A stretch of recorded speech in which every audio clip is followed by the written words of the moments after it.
Indian cinema కళలో కూడా ఊహించిన రికార్డులు ఒకప్పుడు అమీర్ ఖాన్ సినిమాలు పరిచయం చేశాయి.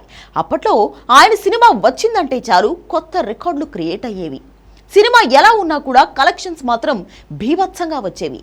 మిగిలిన హీరోలందరూ ఏడాదికి ఒక సినిమా చేస్తే అమీర్ మాత్రం 3 ఏళ్లకు ఒక సినిమా చేసేవాడు.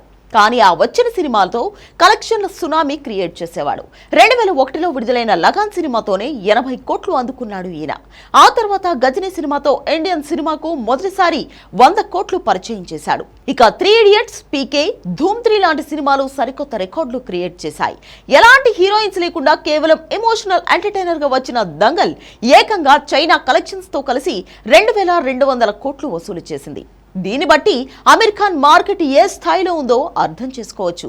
అలాంటి హీరోకు ఇప్పుడు చుక్కలు కనిపిస్తున్నాయి. కొత్త సినిమా చేయాలన్నా, చేసిన సినిమా విడుదల చేయాలన్నా భయం పట్టుకుంది. 2018లో వచ్చిన థగ్స్ ఆఫ్ హిందుస్థాన్ నుంచి అమీర్ మార్కెట్ పడిపోతూ వస్తుంది. భారీ అంచనాల మధ్య విడుదలైన ఈ సినిమా అత్యంత దారుణంగా డిజాస్టర్ అయింది. దీని తర్వాత వచ్చిన లాల్ సింగ్ చడ్డా కూడా డిజాస్టరే. ఈ సినిమాకు కనీసం ఓపెనింగ్స్ కూడా రాలేదు. అంత దారుణంగా ఫ్లాప్ అయింది. అందుకే 3 ఏళ్లుగా బ్రేక్ తీసుకున్నాడు అమీర్. తాజాగా సితారే జమీన్ పర్ అనే సినిమాతో వస్తున్నాడు. జూన్ 20న ఈ సినిమా విడుదల కానుంది. అయితే ఈ సినిమా కొనడానికి డిస్ట్రిబ్యూటర్లు ఎవరూ ముందుకు రావడం లేదు. దానికి కారణం సినిమాపై పెద్దగా అంచనాలు లేకపోవడం ఒకటైతే, రెండోది అమీర్ ఖాన్ మీద ఉన్న వ్యతిరేకత. మొన్న పహల్గామ్ అటాక్ తర్వాత అమీర్ ఖాన్ నుంచి ఎలాంటి రెస్పాన్స్ లేదు. ఆపరేషన్ సింధూర్ జరిగిన తర్వాత కూడా ఈయన సోషల్ మీడియాలో కనీసం ఒక్క పోస్ట్ కూడా పెట్టలేదు. భారతదేశంలో ఉంటూ మన ఆర్మీని పొగడ్డానికి ఈయనకు మనసు రాలేదా అంటూ చాలా మంది అమీర్ ఖాన్ మీద విమర్శలు చేశారు. ఆయన సినిమాలు బ్యాన్ చేయాల్సిందే అంటూ సోషల్ మీడియాలో ఒక పెద్ద ఉద్యమమే చేస్తున్నారు. అందుకే సితారే జమీన్ పర్ బిజినెస్ చాలా వరకు తగ్గిపోయింది.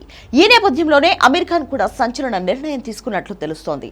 తాను ఇక సినిమాలకు రిటైర్మెంట్ ప్రకటించాలని ఫిక్స్ అయినట్లు వార్తలు వినిపిస్తున్నాయి.